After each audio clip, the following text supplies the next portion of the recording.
డబ్బు, అనారోగ్యం, ఉద్యోగం, వ్యాపారం, అప్పులతో బాధపడుతున్నారా? మీకోసమే లాంచ్ యువర్ ఫ్యూచర్ ప్రోగ్రామ్.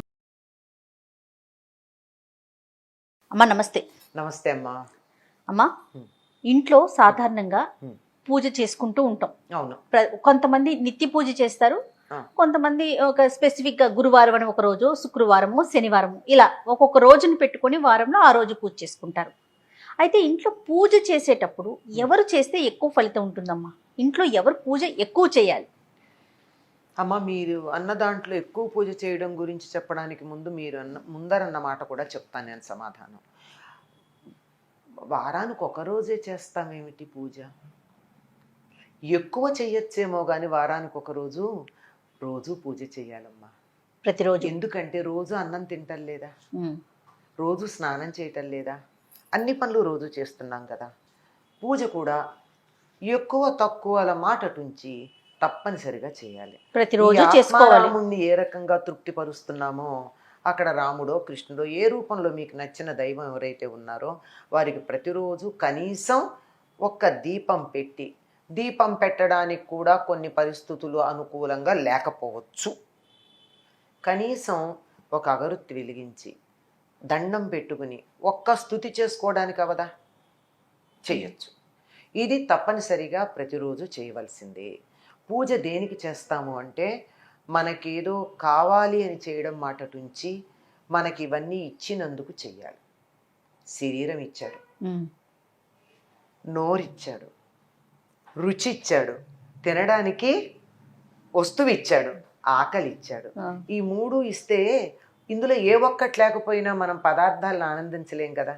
ఇన్ని ఇచ్చినటువంటి భగవంతుడికి మనం కృతజ్ఞత చూపించుకుంటాం. అలాగే కన్ను ఇచ్చాడు, చూసే వస్తువుని ఇచ్చాడు, చూడగలిగిన శక్తిని ఇచ్చాడు. అలాగే ఇంద్రియాలకు కావలసిన విషయాలు, వాటిని అనుభవించడానికి కావాల్సినటువంటి శక్తి, ఇన్ని మనకి భగవంతుడు ఇచ్చినందుకు ఒక్కసారి ఆయనకి నమస్కారం చేసుకోవాలి కదా తప్పనిసరిగా. ఈ ఐదు ఇంద్రియాలు ఇచ్చాడు, 5 జ్ఞానేంద్రియాలు, 5 కర్మేంద్రియాలు ఇచ్చాడు. వీటిని కలిపి మనస్సుని ఇచ్చాడు. అందువల్ల ఒక్కసారి హృదయం దగ్గర ఇంద్రియాలని, కర్మేంద్రియాలు, జ్ఞానేంద్రియాలు, మనస్సు కలిపి ఇక్కడ నమస్కారం చేసుకోవాలి. అందుకని తప్పనిసరిగా రోజు చేయాలమ్మ. ఎంత చేస్తామన్నది వేరు. మీరు అన్నట్టు ప్రత్యేకంగా చేయడం అన్నది వారానికి ఒక రోజు చేసినా 2 రోజులు చేసినా మీ ఇష్టం. కానీ రోజు మాత్రం ఎంతో కొంత చేయక తప్పదు. ఒక దండమన్నా పెట్టమంటారు, అన్నా చెయ్యాలమ్మా. దాన్ని పూజ ఎంత చేస్తావు, దాన్నే పూజను. ఒక స్తోత్రం చేయి. నోరిచ్చాడు గనక తినడంతో పాటుగా స్తోత్రం చేయి. కన్నిచ్చాడు గనక అన్ని చూడడంతో పాటు ఆయన మొహం ఒకసారి చూడు. చెవిచ్చాడు గనక ఎన్నో వింటున్నావు, నీ నోటితో అన్న స్తుతి నువ్వు విను. ముక్కిచ్చాడు గనక ఆయన దగ్గర ఒక పువ్వో అగరొత్తో పెట్టి వాసన చూడు, ఆస్వాదించు. ఇట్లా అయితే ఎవరు చెయ్యాలి అన్నది మనకి శాస్త్రాలు చాలా స్పష్టంగా చెప్పాయమ్మా. మనం మామూలుగా సంకల్పం చెప్పుకునేప్పుడు ఏం చెప్తాం? ఒక పేరు చెప్తాం.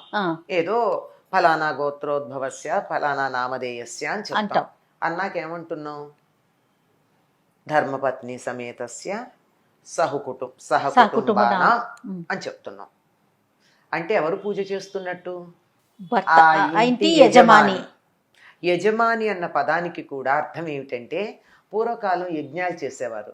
యజ్ఞం చేయడానికి అక్కడ కూర్చునేవాడు ఎవడో వాడు యజమాని. మిగిలిన వాళ్ళందరూ దానికి అమరుస్తారు. ఇప్పుడు యజ్ఞం ఒక ఆయన కూర్చుని చేస్తున్నాడమ్మా, చేస్తూ ఉంటే దానికి కావాల్సిన వస్తువులు ఇవ్వాలి కదా, కుటుంబం అంతా సహకరించాలి కదా. అలా కుటుంబం అంతా సహకరిస్తుంది, ఒకళ్ళు చేస్తున్నారు, ఫలితం అందరికీ వస్తుంది. అంచేత ఎవరు అంటే ఆ ఇంటి యజమాని ఎవరున్నారో, ఇంటికి పెద్ద ఎవరున్నారో ఆ పెద్ద పూజ చేస్తే చాలు. ఇంటిల్లిపాదికి వస్తుంది. ఎందుకని ఆ సంకల్పంలోనే ధర్మపత్ని సమేతస్య, ఆవిడ పక్కన కూర్చుని ఉండొచ్చు, ఉండకపోవచ్చు. సరిగ్గా ఆయన పూజ అంతా అయిపోయే సమయానికి నైవేద్యం తీసుకొచ్చి అక్కడ పెడుతుంది కదా, చాలుగా, అందులో భాగమే. లేదు ఈయన ఇక్కడ కూర్చుంటే పిల్లలు వెళ్ళి పూలు కోసుకొస్తారు ఇంట్లో, ఇప్పుడు వాళ్ళు కూడా అందులో భాగస్వామ్యం అయినట్టే కదా. వాళ్లే కూర్చుని చేయాలని ఏం లేదు. నిజానికి ఒక ఇంట్లో ఒక దేవుడి మందిరం ఒక్క పొయ్యే ఉండాలి అని చెప్పారు. ఒక పొయ్యి అంటే ఎన్ని స్టవ్లు ఎన్ని బర్నర్లు కాదు లెక్క, ఒక వంటిల్లు అని అర్థం. అదే అదే ఇది లేక అయ్యో మా దీని మీద ఇంట్లో ఒక వివరణ మనం చేసామమ్మ చేసాం. అది 3 పొయ్యిలు ఉండొచ్చా, 3 స్టవ్లు ఉండొచ్చా, 4 స్టవ్లు ఉండొచ్చా, ఇట్లాంటి లెక్క. అది కాదు లెక్క. ఒక పొయ్యి అంటే అర్థం ఏంటంటే ఒక వంట వంటిల్లు, వంట చేసేది అది. ఎవరి వంట వాళ్ళు చేసుకుంటాను, నా వంట నేను, నీ వంట నువ్వు అనుకుంటే అది ఇల్లు కాదు. అసలు సత్రంలో కూడా ఎవరి వంట వాళ్ళకు ఉండదు కదా, అందరికి కలిపే చేస్తారు. కనుక అలాగే దేవుడి మందిరం ఒకటే ఉంటుంది, పూజ ఒకటే ఉంటుంది. ఎవరు చేస్తారు, ఎవరు చెయ్యాలి అంటే ఇంట్లో ప్రధానం ఎవరో ఎవరు, అస్య యజమానస్య అని చెప్పే కదా చెప్తున్నారు. ఆ ఇంటి యజమాని ఎవరున్నారో, ఇంటి పెద్ద ఎవరున్నారో ఆయన చెయ్యాలి పూజ. మిగిలిన వాళ్ళందరూ ఆయనకు సహకరిస్తే చాలు, అందరికీ సమానంగా ఫలితం వస్తుంది. నేను పూజ చేయలేదు నాకు వస్తుందా అని అనుకోనక్కర్లా. ఆ ఇంట్లో పాకుతూ ఉండే పసిపిల్లాడు ఉంటాడే మనవడు, వాడికి కూడా అంత ఫలితం వస్తుంది అతను చేస్తే. సహకుటుంబస్య అన్నాడుగా, అవును.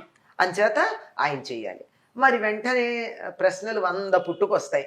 ఆయన చేయకపోతే, కుదరకపోతే ఉంటాయి కదా ప్రశ్నలు ఎప్పుడు. ఒకవేళ ఆయన చెయ్యడానికి వీల్లేని పరిస్థితి అయినప్పుడు ఇంట్లో ఎవరైనా చెయ్యొచ్చు, అయినా ఒకళ్ళే చేయాలి, ఎవరో ఒకళ్ళు. మరి మిగిలిన వాళ్ళ మా సంగతి ఏంటండి, మాకు పుణ్యం అక్కర్లేదా? ఆయన చేస్తే వస్తోంది కదా, నువ్వు అడ్డం పడకుండా ఉంటే చాలు. ఒకటి. రెండోది, నీకు కూడా స్తోత్రాలు అవి చదువుకోవాలి. రేపు పొద్దున నువ్వు పూజ చేయాల్సిన పరిస్థితి వస్తే నీకు పూజా విధానం తెలియాలి కదా, పూజలో స్తోత్రాలు రావాలి. నువ్వు స్తోత్రాలు చదువుకు ఎవరు వద్దన్నారు? మళ్ళీ ప్రత్యేకంగా ఆ దీపం వేరు, నేను మళ్ళీ దీపం పెట్టుకుంటాను, మళ్ళీ ఇంకోటి పెడతాను, ఇంకోటి నైవేద్యం పెడతానని ఇంకేమొద్దు. అక్కడే ఉన్నటువంటి దీపం దగ్గర నమస్కారం చేసుకో.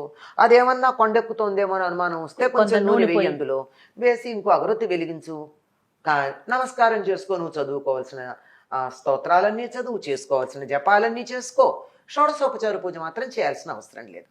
షోడశోపచారం కాకపోతే పంచోపచారం తప్పకుండా చేయాలమ్మా. ఎందుకంటే 5 ఉపచారాలు చెప్తారు.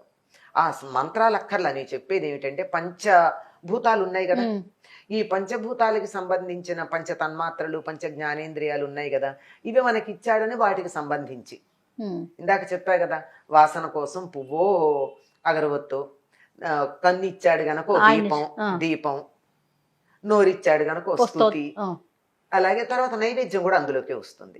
నోటితోనే కదా తింటాము.